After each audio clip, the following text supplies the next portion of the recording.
Hello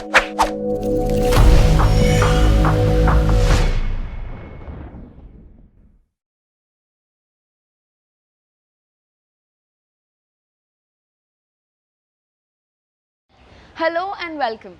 Today I'm here to talk about something that's common between us all, and yet it helps to distinguish us from one another. Roti kapda makan. Kapda in the phrase being one of the necessities of life. The fashion industry is the biggest and oldest industry that still continues to thrive because of various reasons. However, the backbone of it all being the inclusivity of it. It grows with us, evolves with us while tagging everyone along the journey. The fashion world, that is mostly known to be divided between the two camps of male and female garments, has continued to evolve and found its way back to its roots. Gender fluid fashion. What may seem like a new concept to all of us is actually just a way of going back to the olden days of simpler and functional designs that can be worn by all without tags, boundaries, or stereotypes.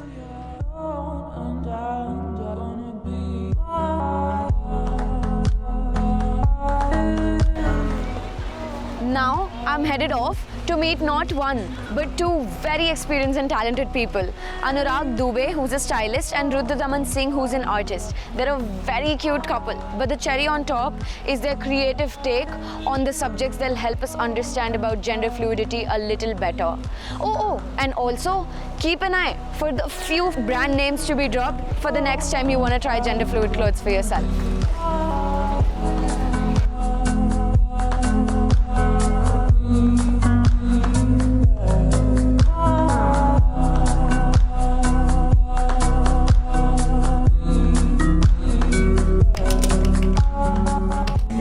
I think to gender something is to add identifiers to it, and so in general to me gender fluidity or the lack of gender would mean something that doesn't attempt to be identifying, something that isn't walking around declaring who it is, who they are, and it's definitely an openness towards identity as opposed to this closed-minded like trying to box people in. Instead of that, it's allowing people to like operate without a box.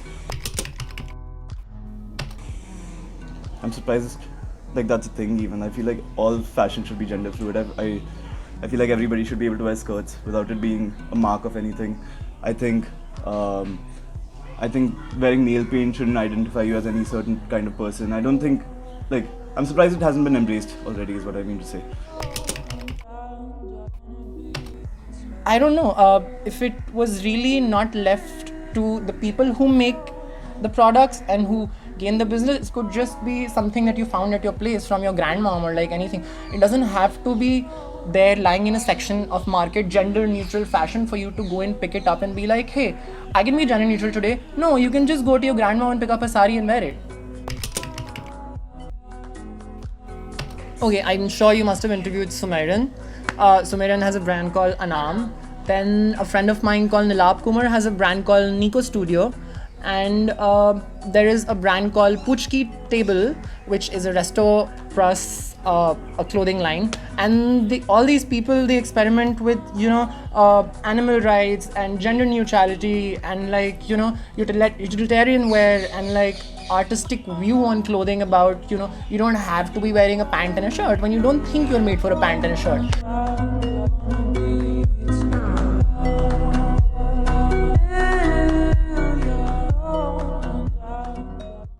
Anam is a rapidly growing fashion label by Sumiran Kabir Sharma, who is an alumni and now a guest faculty at Pearl Academy. Anam, what is also known as the grey sheep, is known to break away from all the rigid barriers, prescribed norms, and is in every aspect a body that has a soul of its own. I am honored and more than happy to be in conversation with the creative behind the success of this brand. Join me further to know about how he turned out to be a grey sheep in the herds of black and white.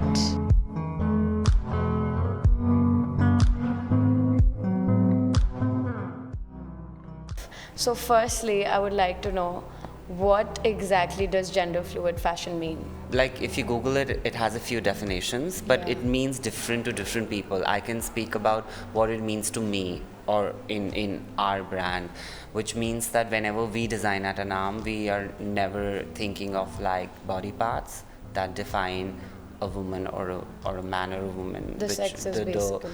The biological body Yeah. parts. So there is there could be a man's body, but there could be a woman in it. But there could be a woman's body, there could be a man in it. How do you dress up every day? How would you describe your style? So even my style, I think it's very non-binary. So whenever I dress up or whenever I go out, it's more about how I feel and not what I want to portray as. It's Your about fashion at the end of the day is a way to express yourself. I yeah, guess, about like the how you feelings. feel, yeah. So if I feel feminine, or if I feel soft, or if I feel like I Bold can and yeah, happy. like what I'm wearing today, I can describe it as it's a very plunging neckline or whatever. So I felt, oh, the summers are here, or I feel little like hot or You're something also like wearing that. all black. Is there a I significance? always wear black. It's my favorite color. Same. Yeah.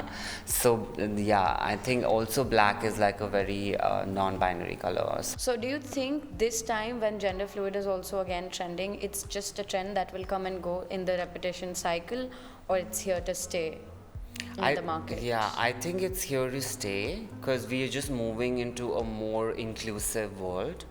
And whether it's about, inclusivity of any kind, Yeah. inclusivity of color, of gender, of sexuality, anything, I believe it's here to stay.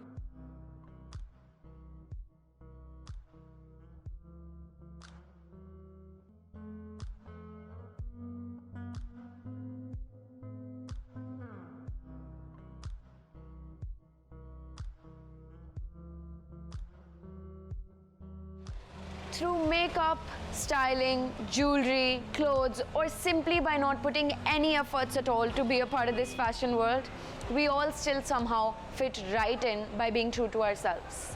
I hope you take this conversation to the next level by involving more people into the discussion. Ask them what they feel about the topic. Ask them what are their favorite brands or stores. Go shopping with them, and maybe once in a while, go all out and let the world see you for all you are on the inside through your clothes on the outside. Don't let the society's norms put you in a box. Stay fashionable, stay beautiful. Until next time.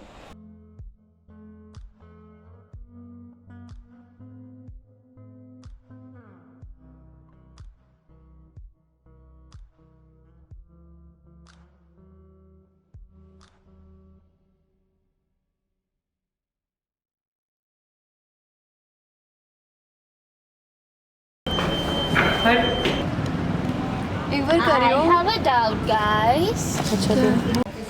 I love this photo. Thank you. I think do you think I could get that? Yes. I wish I had better shoes. And she's like, I've seen you somewhere. And I was like, where have you seen me? She's like, are you a student in Pearl? And I was like,